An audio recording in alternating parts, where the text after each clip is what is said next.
Hello welcome, मैं हूं अरुण कुमार यादव और इस वीडियो में हम देखेंगे क्लास 8 की प्रश्नावली 9.3 के प्रश्न 3 का सॉल्यूशन। और इससे पहले की वीडियोस के लिंक आपको इस वीडियो के डिस्क्रिप्शन में मिल जाएंगे, आप वहां से उनको देख सकते हैं।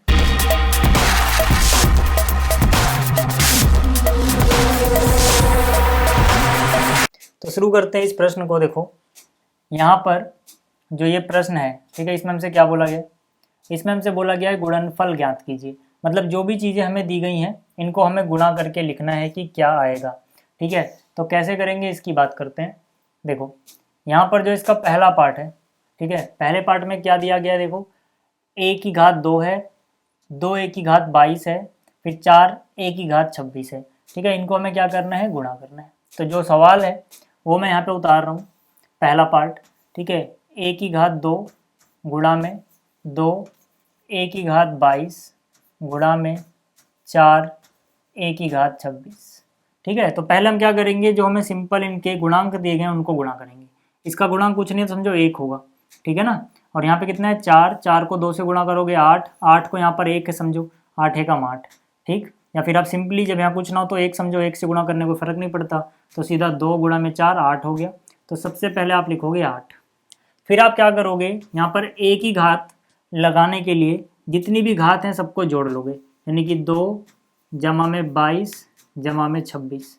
अब ये क्यों हुआ? ठीक है, इनको आप जोड़ोगे, पहले जोड़ो कितना आएगा वो लिख देता हूँ। इनको जोड़ के कितना आ जाएगा? 50 आ जाएगा। ठीक है ना, 2 और 22 24 और 26 50। अब घात को जोड़ा क्यों? या तो गुणा हो रही थी। तो आपको याद रखना है कि जैसे मान लो अगर मैं कुछ भी लिखता हूँ, मैं लिखता हूँ a की घात m, ठीक है, और यहाँ पे लिखता हूँ गुणा में a की घात n, तो इसका जो उत्तर आता है वो आता है a की घात m जमा n। ठीक है, कि यहाँ पर आधार क्या है? a है, और यहाँ भी आधार क्या है? a है। तो जब आधार एक जैसे होते हैं और गुणा हो रही हो तो घात जो होती हैं वो जुड़ जाती हैं। फिर से मैं रिपीट करता हूँ, मैंने क्या बोला? मैंने कहा जब आधार एक जैसे हो, जैसे यहाँ पर भी a है, यहाँ पर भी a है, और इनके बीच में गुणा हो रही हो तो जो घात होती हैं वो जुड़ जाती हैं। ठीक है, अगर भाग हो रहा होता तो घातें घट जाती, और गुणा हो रही तो घातें जुड़ जाती हैं अगर आधार एक जैसे हों तो वही हमने यहाँ पर किया। देखो पहले तो इनके गुणांकों को 4 गुणा में 2 8 आ गया, इसमें तो कोई दिक्कत नहीं होगी। फिर यहाँ पे देखो आधार a है, यहाँ भी आधार a है, यहाँ भी आधार a है, इनके बीच में क्या हो रहा है? इनके बीच में गुणा हो रहा है। तो जब गुणा होगा तो जो इनकी घातें हैं 2, 22 और 26 ये सब जुड़ जाएंगे। ठीक है, तो मैंने वही लिखा है, 2, 22 और 26 को जोड़ दिया, यहाँ पे आ गया 50। ठीक, तो पहला पार्ट आपको समझ में आ गया होगा एकदम, बहुत धीरे धीरे आसान तरीके से समझाया मैंने। अब देखो जो इसका दूसरा पार्ट है इसको मैं पहले यहाँ पे उतार रहा हूँ। दूसरे पार्ट में क्या दिया गया? 2/3 xy। ठीक है, 2/3 xy पहले ब्रैकेट में दिया गया है दूसरे पार्ट के, और फिर क्या है? गुणा है, और उसके बाद क्या है? -9/10। फिर क्या है? x की घात 2 और y की घात 2। ठीक है, तो पहले देखो, पहले हम बात किसकी करेंगे? पहले यहाँ पे हम देखेंगे, यहाँ पर क्या है? 2/3 है, और यहाँ पे क्या है? 9/10 है, इनके बीच में गुणा हो रहा है। ठीक है, तो गुणा में क्या करते हैं? ऊपर से ऊपर गुणा कर सकते हो, और एक ऊपर वाला एक नीचे वाला हो तो उनको काट सकते हो। तो यहाँ पर देखो 2 से 10 कट जाएगा, तो 2 एकम 2, 2 पंजे 10। ठीक है, 3 से 9 कट जाएगा, तो 3 एकम 3, 3 तिया 9। ठीक, तो देखो यहाँ पे अगर मैं अब गुणा करूँ तो 1 गुणा में 3 कितना हो गया? 3 हो गया, और 1 गुणा में 5 कितना हो गया? 5, और यहाँ कुछ नहीं है तो प्लस माइनस माइनस होता है। ठीक है, अब आ जाओ एक्स वाई पे। यहाँ पे x की घात 1 है, यहाँ पे x की घात 2 है, इनको गुणा करोगे x की घात 3 हो जाएगी, 1 और 2 जुड़ जाएगा 3।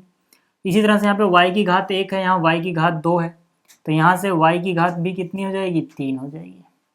ठीक, तो ये सवाल आपको समझ में आ गया होगा। तो ये था इसका दूसरा पार्ट। ठीक है, पहला और दूसरा दोनों ही बहुत आसान थे।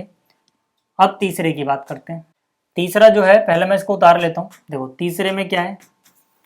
तीसरे में यहाँ पर है -10/3 पी क्यू की पावर 3 यानी क्यू की घात 3 गुणा में 6/5 है, फिर पी की घात 3 है और क्यू की घात 1 है। ठीक है, कुछ नहीं लिखा तो समझ जाना, क्यू की घात 1 है। तो अब देखो पहले जो जो कट रहा है वो काट लो। तो 3 एकम 3 होता है, 3 दूनी 6 होता है, 5 एकम 5 होता है, 5 दूनी 10 होता है।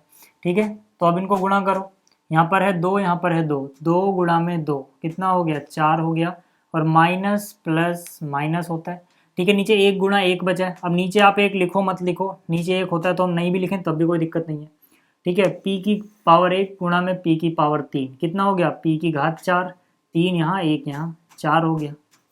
ऐसे ही q की 3, q की 1, q की घात भी कितनी हो गई 4 हो गई, ठीक है। तो ये सवाल भी इजी था इसका। अब बात करते हैं अगले पार्ट की, ठीक है, अगला और आखिरी पार्ट, ठीक।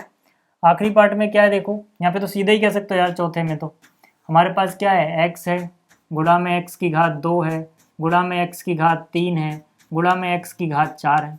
आधार सबका x है तो घातें जुड़ जाएंगी, इसका मतलब क्या, x की घात यहाँ कितनी है 1, और यहाँ क्या है 2, यहाँ क्या है 3, फिर आगे क्या है 4, तो x की घात 10 हो जाएगा भाई, 4 3 7 2 9 और 1 10, तो x की घात 10 हो गया चौथे में।